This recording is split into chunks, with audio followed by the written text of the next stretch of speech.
inafafanua zaidi majukumu ya jeshi la polisi. Sasa unaipataje amani na unapataje utulivu? Kwa kuzuia uhalifu, kusimamia mifumo ya kuzuia uhalifu. Kwa hiyo kazi yetu kubwa sisi, tofauti na watu wanavyofikiri, sio kukamata watu. Kazi yetu kubwa ni kuzuia vitendo vya kihalifu. Kazi ya pili ni hiyo ambayo watu wanafikiri, kama matukio yakitokea kwa bahati mbaya, mfumo kwa bahati mbaya haiweza kufanya kazi sawasawa, basi ndio upelelezi unakuja kufuata. Upelelezi unafuata. Kazi ya tatu ni kuwapata watuhumiwa. Upelelezi maana yake kufuatilia, kuchunguza, kupata ushahidi unaomuunganisha mtu na kile kinachodaiwa kufanywa ambacho kinyume cha sheria, na baadaye kumkamata. Kazi ya nne kuhakikisha sasa chombo hiki ambacho ni jeshi la polisi kinashirikiana na mamlaka zingine za kisheria kuhakikisha kwamba wale waliokamatwa wanapelekwa sasa kwenye mifumo ya sheria. Mifumo ipi? Ofisi ya mashtaka. Ofisi ya mashtaka inachambua zile kazi ambazo zinafanywa na jeshi la polisi, na ikiridhika kwamba upo ushahidi kuhusiana na jambo ambalo linakuwa linalalamikiwa la kijinai, inatoa hati ya mashtaka kwa wale waliokamatwa. Sasa tumejiandaa vipi? Tumejiandaa kwenye swala la msingi ambalo limelitaja la kikatiba, kuhakikisha kwamba maeneo kwa salama, maeneo kwa tulivu. Kwa sababu ya Chama cha Mapinduzi peke yake? Hapana, ni kazi yetu ya kila siku. Lakini kwa sababu fulani tutakuwa na mkusanyiko, kila kwenye mkusanyiko jeshi la polisi moja ya majukumu yake kuhakikisha kwamba kwenye mikusanyiko hiyo tutakuwa na utulivu. Hali ikoje ya kihalifu ukilinganisha na miezi ambayo itaja? Wanasheria wana msemo unasema kwamba hati mara kadhaa inajieleza yenyewe. The documents always speaks by itself. Kwamba hali ni mbaya au ni nzuri, hati inaeleza. Kama hali ni mbaya, yani nyewe wote mngekuwa mnasema, yani tungeona hali hiyo kupitia vyombo vyenu, na kama ni kimya, maana yake ni tafsiri ya hali jinsi ilivyo. Kwa hiyo kwa kupitia mtizamo huo kwamba hali ya usalama katika jiji letu la Dar es Salaam imeimarika sana kulinganisha na miaka ya nyuma au kulinganisha na miezi ya nyuma. Kuwa wote tuna kumbukumbu ya matukio ya kunyang'anywa kutumia silaha. Nadhani wote mnazo kumbukumbu.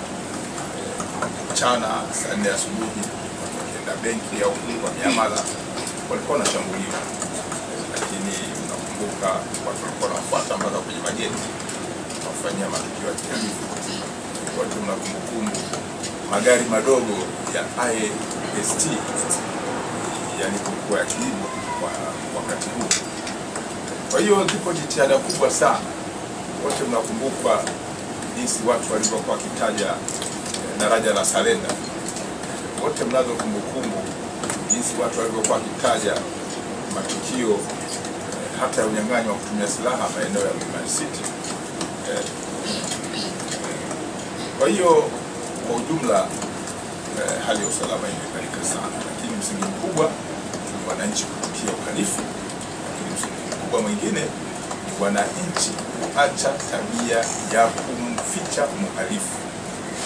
Wanatoa taarifa sahihi, lakini jambo lingine ni maboresho ambayo yamefanyika jeshi la polisi chini ya jenerali wa polisi IGP Khamis Wambura ya kuhakikisha kwamba taarifa za siri ambazo zinafika kwenye jeshi la polisi zinatunzwa, na ikitokea wamekiuka maadili yale, basi kwa vikali ili kwa sheria ya jeshi la polisi. Kwa kifupi, hali ya usalama ikoje? Ya salama katika jiji la Dar es Salaam iko kama ambavyo nimeeleza.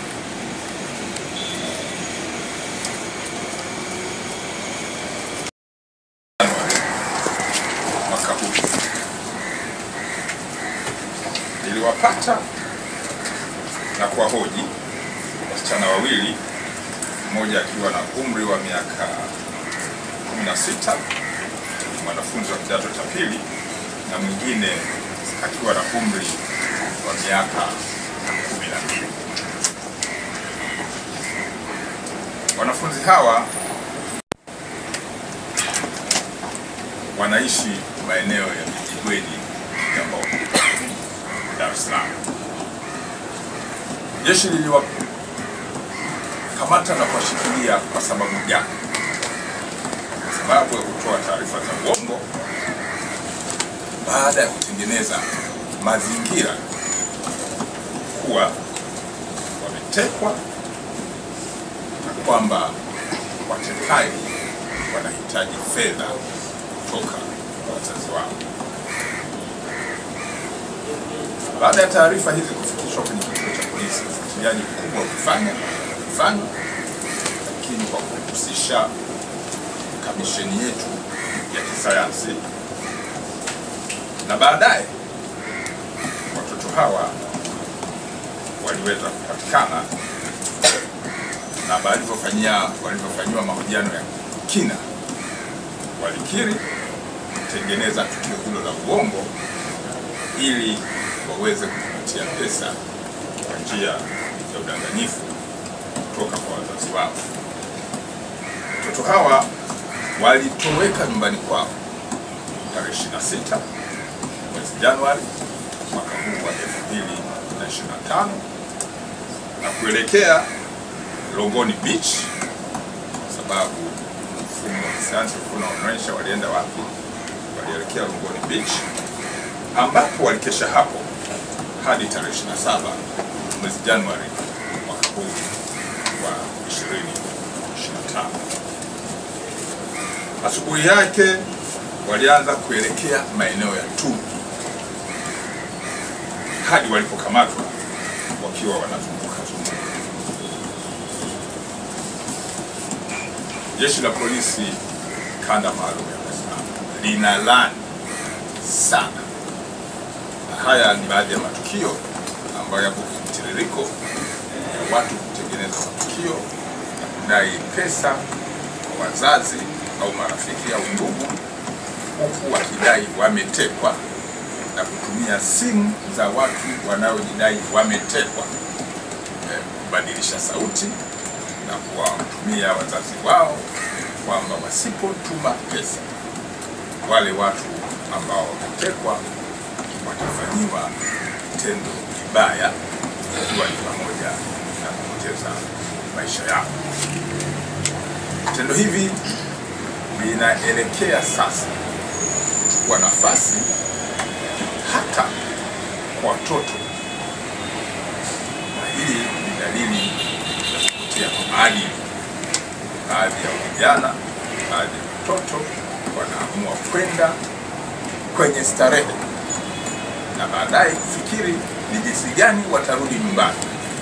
Wanatengeneza matukio ya kufikirika ya uongo na kudai kwamba wametekwa, na kuzingatia ni makundi ambayo ni maalum ambayo yanahitaji huruma.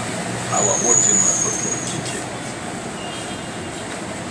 lakini malengo yao yalikuwa ni kupatia pesa kwa njia ya udanganyifu. Jeshi la polisi linalaani vikali tabia hii na haitavumilia mtindo wa baadhi ya vijana au watu wazima kutengeneza matukio ya kufikirika na kutengeneza taharuki, lakini wakati huo wakiwa na malengo ya kupatia pesa kwa njia ya udanganyifu.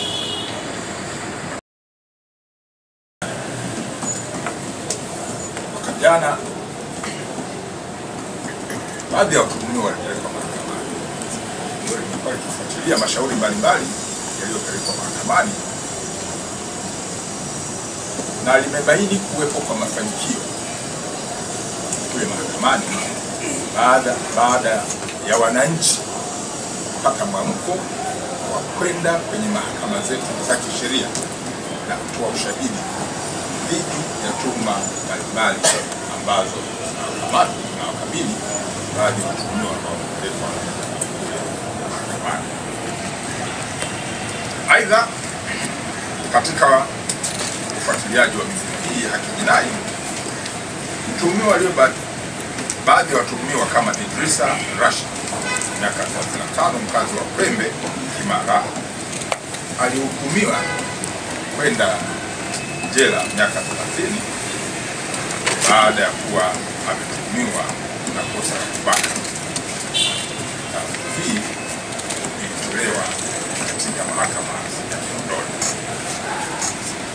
Mtuhumiwa mwingine aliyefahamika kwa jina la Paulo Elisha, mkazi wa Mbezi Beach, umri wa miaka 37, alipatikana na hatia kwenye mahakama hiyo hiyo ya Kinondoni kwa kupatiwa kifungo cha maisha jela baada ya kuwa amepatikana na hatia ya kosa la kubaka. Mtuhumiwa mwingine aliyefahamika kwa jina la Jackson Mgeta, mkazi wa Kawe, alihukumiwa kifungo cha miaka 30 jela kwa kosa la kubaka. Haya ni baadhi ya makosa ambayo kama mnakumbuka vizuri, mwaka jana